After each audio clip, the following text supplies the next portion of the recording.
जी नमस्कार साथियों, स्वागत है आप सबों को आपके अपने YouTube चैनल RS रमण ऑफिशियल में। साथियों कैसे हैं आप लोग? आशा करता हूं आप लोग अच्छे होंगे। साथियों आज का वीडियो आप लोगों के लिए काफ़ी ज़्यादा महत्वपूर्ण होने वाला, जो कि सीबीएसई के माध्यम से सीटेट शिक्षक भर्ती परीक्षा को लेकर के एक बड़ी नोटिस जारी की गई है। जी हाँ साथी, खास करके सीटेट इससे पहले 1 to 5 और 6 to 8 के लिए हुआ करता था। अब 9वीं से लेकर के 12वीं तक के शिक्षक बनने के लिए भी सीटेट की परीक्षा होगी। फिलहाल आज के वीडियो में जो नोटिस में बड़ी अपडेट आई है, उसमें तमाम ऐसे बीएड और डीएलएड वाले भर्ती को लेकर के आई है, जो कहीं न कहीं सीटेट परीक्षा में शामिल होना चाहते हैं। चाहे वो 9वीं 10वीं में हो या 11-12 के लिए हो या 1 to 5 के अलावे 6 to 8 की परीक्षा को लेकर के हो। फाइनली आपका आवेदन जो है कब प्रारंभ होने वाला है सीटेट 2025 में।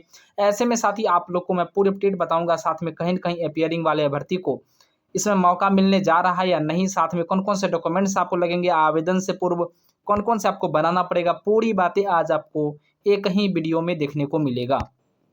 इससे पहले अगर आपने अभी तक चैनल को सब्सक्राइब नहीं किया है तो कर लीजिए, साथ में घंटी के आइकन को ज़रूर ही प्रेस कर लीजिए। साथियों जैसा कि आप लोग को भली-भांति पता है कि सीटेट की जो परीक्षा होती है, वो सीबीएसई के माध्यम से बिल्कुल कंडक्ट कराया जाता है। और ख़ास करके यह परीक्षा पहले जो है 1 to 5 और 6 to 8 के लिए ही होता था। 1 to 5 शिक्षक बनने के लिए और 6वीं से 8वीं तक के शिक्षक बनने के लिए परीक्षा हुआ करता था। फिलहाल अब जो है सीटेट जो है 4 परीक्षाओं को कंडक्ट कराएगी, 1 to 5 के 6 to 8 के साथ-साथ 9वीं 10वीं के साथ-साथ 11-12 के शिक्षक बनने के लिए भी। कुल मिलाकर आप सीटेट की परीक्षा के माध्यम से 1 to 5, 6 to 8, 9वीं 10वीं और 11-12 के शिक्षक भी बिल्कुल बन पाएँगे। सवाल ये है कि आखिर सीटेट 2025 में लेट क्यों हो रहा है? इसका भी रीज़न बताएँगे, साथ में किस कैटेगरी के अभ्यर्थी को कितना नंबर लाने पर उनकी सिलेक्शन हो जाती है, पूरी बातें आज आपको देखने को मिलेगा। दोस्तों मैं सबसे पहले आप लोगों को बता दूं, सीटेट में जो बड़ा बदलाव किया गया उस बदलाव को देखते हैं, उसके अलावे तमाम चीज़ों को लेकर के हम लोग रूबरू करेंगे। सबसे पहले अगर आप ओबीसी, एससी, एसटी, ईबीसी या कह लें तो अगर आप जनरल कैटेगरी से आते हैं तो कितने मार्क्स पर आपका सिलेक्शन होगा, वो मैं सबसे पहले आप लोग को बता देता हूँ। अगर आप जनरल से आते हैं तो खास करके 90 नंबर आपको लाना होगा। टोटल परीक्षा आपका 150 नंबर का होता है। कोई नेगेटिव मार्किंग नहीं होती है। सब सेक्शन में आपको 30-30 क्वेश्चंस देखने को मिलेगा। ऐसे में 90 मार्क्स अगर आप जनरल से ले आते हैं तो बिल्कुल आप सीटेट की परीक्षा को क्वालिफाई कर जाएंगे। अगर आप ओबीसी, ईबीसी से आते हैं या एससी, एसटी से आते हैं तो सेंट्रल में आपको 82 नंबर लाना होगा। जी हाँ दोस्तों, अगर आप 150 में 82 नंबर ले आते हैं तो फाइनली आप इसमें एलिजिबल हो जाते हैं शिक्षक भर्ती परीक्षा में शामिल होने के लिए, यानी कहीं न कहीं बिल्कुल आप शिक्षक बनने के लिए एक योग्य उम्मीदवार बन जाते हैं। तो 82 नंबर लाना ज़रूरी है। लेकिन अगर बिहार की बात करें तो बिहार में अगर एससी, एसटी से हैं तो 75 नंबर भी लाते हैं तो आपको आरक्षण के तहत यहाँ पर योग्य माना जाता है। लेकिन सेंट्रल में आपको 82 नंबर लाना बिल्कुल ज़रूरी माना जाता है। तो सबसे पहले आप लोगों ने एससी, एसटी, ओबीसी के अलावा जनरल और एबीसी कैटेगरी के अभ्यर्थियों को आप लोगों ने देख लिया। अब बात करते हैं कि आखिर इसमें क्या कुछ बड़ा विलंब हो रहा है और किस कारण से। दोस्तों सबसे पहले मैं आप लोग को बता दूं, जो बड़ी खबर आई है, बड़ी नोटिस आई है, जिसमें स्पष्ट है कि 9वीं से 12वीं में शिक्षक बनने के लिए सीटेट पास करनी होगी। अगर आप 9वीं से 10वीं तक के शिक्षक बनना चाहते हैं तो पेपर 1 का एग्जाम देना होगा। 11-12 के शिक्षक अगर बनना चाहते हैं तो पेपर 2 का एग्जाम देना होगा। जैसे बिहार में एसटीईटी की परीक्षा होती थी खास करके 9वीं 10वीं और 11-12 के शिक्षक बनने के लिए, अब इसी प्रकार से सीबीएसई के माध्यम से 9वीं 10वीं और 11-12 के शिक्षक बनने के लिए आपको सीटेट की परीक्षा कंडक्ट जो होगी उसमें आपको शामिल होना पड़ेगा। साफ-साफ शब्दों में कह लें, अगर आप एसटीईटी का परीक्षा ना देकर सीटेट की परीक्षा में भी अगर पास हो जाते हैं तो बिल्कुल अब बिहार में जो आगामी बहाली आने वाली है टीआरई 4 या टीआरई 5, उसमें आप बिल्कुल योग्य माने जाएँगे और बिल्कुल इसमें किसी प्रकार का कोई त्रुटि आपको नहीं होगा।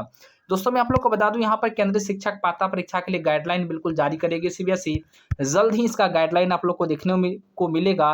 वर्तमान में अगर जो भी अभ्यर्थी बीएड कर रहे हैं और खास करके स्नातकोत्तर अगर आपके पास है, पीजी की डिग्री है या अगर आपके पास ग्रेजुएशन की डिग्री है, तो बीएड के साथ-साथ ग्रेजुएशन है तो आप बिल्कुल पेपर 1 के लिए अप्लाई कर सकते हैं 9वीं 10वीं के शिक्षक बनने के लिए। अगर आपके पास बीएड के साथ-साथ स्नातकोत्तर की डिग्री है, मतलब पीजी की डिग्री है, तो बिल्कुल आप पेपर 2 के लिए फॉर्म भर सकते हैं और शिक्षक बनने के लिए बिल्कुल आप योग्य माने जाएँगे।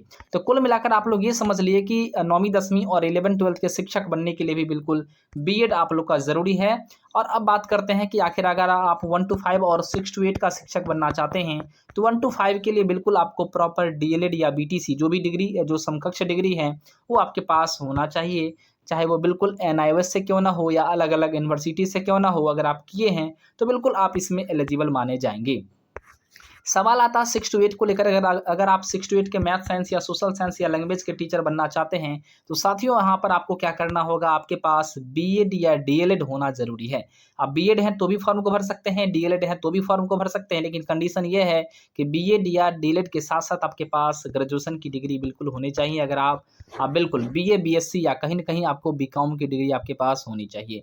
मतलब 6 टू 8 का टीचर आप तभी बन सकते हैं जब आपके पास टीचर ट्रेनिंग के साथ साथ बीएड या डीएलएड के साथ साथ आपके पास स्नातक की डिग्री होनी चाहिए। तो दोस्तों इस प्रकार से आप लोगों ने सारी बात को समझ ली। अब मैं आप लोग को बता देता हूँ जो पेपर में बड़ी खबरें छपी है वो क्या कुछ खबरें हैं। 9वीं से 12वीं में शिक्षक बनने के लिए सीटेट पास करनी बिल्कुल जरूरी माना जाता है। ऐसे में टीआरई 4 की जो वैकेंसी आने वाली है, अगर इससे पहले सीटेट की परीक्षा का आयोजन हो जाता है तो फाइनली अगर आप 9वीं 10वीं या 11-12 के जो सीटेट परीक्षा होगी उसमें पास हो जाएंगे तो बिल्कुल आपको यहाँ पर मौका मिल जाएगा। मतलब आप एसटीटी का इंतजार नहीं कर सकते। ऐसे में एसटीटी को लेकर के नीतीश कुमार ने स्पष्ट कहा है यह 2025 में टीआरई 5 से पहले होगा। मतलब साफ साफ शब्दों में 2025 में संभावनाएं बिल्कुल कम है, ये 26 में होने की संभावनाएं हैं। दोस्तों मैं आप लोग को बता दूं जो बड़ी खबर निकल के आई है कि केंद्रीय शिक्षक पात्रता परीक्षा के लिए गाइडलाइन जारी करेगी सीबीएसई। जल्द ही देखने को मिलेगा।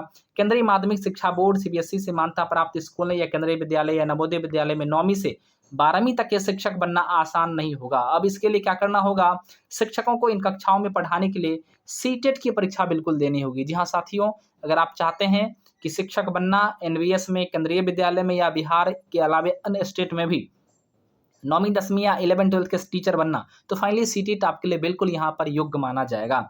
ऐसे में केंद्रीय शिक्षक पात्रता परीक्षा सीटेट के लिए जाने जो बिल्कुल होने वाली है, इसके लिए गाइडलाइन जारी होगा। राष्ट्रीय अध्यापक शिक्षा परिषद अर्थात NCT, national council of teacher education ने बिल्कुल क्या कहा है, नई शिक्षा नीति के तहत बिल्कुल सीबीएसई के साथ जो है अपना समझौता करके उन्होंने क्या किया है, बिल्कुल सीटेट की 9वीं 10वीं और 11-12 की परीक्षा को कंडक्ट कराने का बिल्कुल जिम्मा ले रखा है।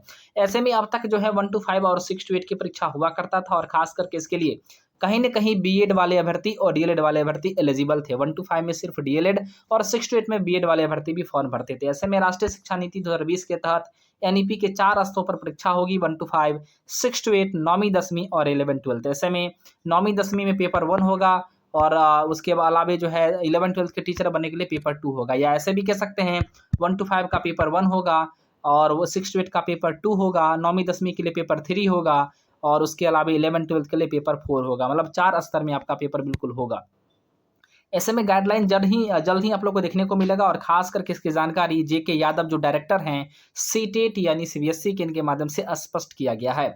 दोस्तों में सबसे बड़ा सवाल और सबसे महत्वपूर्ण सवाल ये है कि आखिर जो है लेट क्यों हो रहा है, क्योंकि मैं आप लोग को बताना चाहूँगा कि लेट की वजह क्या कुछ है। तो लेट की वजह यहाँ पर स्पष्ट किया गया है कि सीटेट 2025 में देरी क्यों हो रही है। जी हाँ साथी, जो दिसंबर में एग्जामिनेशन होनी थी फाइनली इसमें देरी क्यों हो रही है, इसके लिए बड़ी खबर है। सीबीएसई से मिली जानकारी के अनुसार बोर्ड के कुछ आंतरिक परीक्षाओं की वजह से परीक्षा में देरी हो रही है। जो इसके इंटरनल कुछ एग्जामिनेशन है जो सीबीएसई के माध्यम से कंडक्ट कराई जाती है, फाइनली इस एग्जामिनेशन के कारण बोर्ड ने बिल्कुल यहाँ पर अपने डिले की बिल्कुल स्पष्टता जाहिर की है। सवाल यह है कि आखिर ये परीक्षा कब होगी। ऐसे में कहीं न कहीं शेड्यूल पर लगातार काम चल रहा है। इस प्रकार की बड़ी जानकारी और ऐसा भी खबर है कि जल्द ही सीबीएसई के माध्यम से एनसीटी का गाइडलाइन जारी होगा और 4 स्तरों की परीक्षा कंडक्ट होगा और संभावना है कि इस साल भी चारों स्तर की परीक्षाएं हो सकती है। मतलब 2025 में भी पेपर 3 और पेपर 4 का एग्जामिनेशन भी हो सकता है, पेपर 1 और 2 के साथ साथ। ऐसे में साथी अगर आप अपियरिंग है बीएड और डीएलएड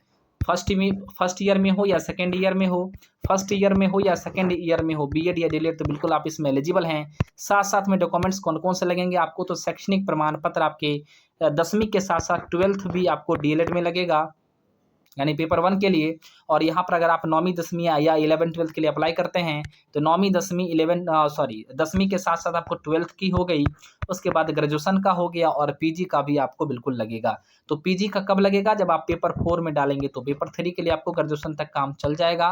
तो ऐसे में दोस्तों आपके पास जो भी डॉक्यूमेंट्स हैं बिल्कुल आप तैयार रखिए और इसके अलावे जो है कहीं न कहीं जल्द ही इसका आवेदन का प्रक्रिया शुरुआत होने वाला। फिलहाल सीटेट को लेकर के आप लोग का क्या राय विचार है कमेंट करके ज़रूर बताइए। तब तक के लिए धन्यवाद। जय हिंद, वंदे मातरम।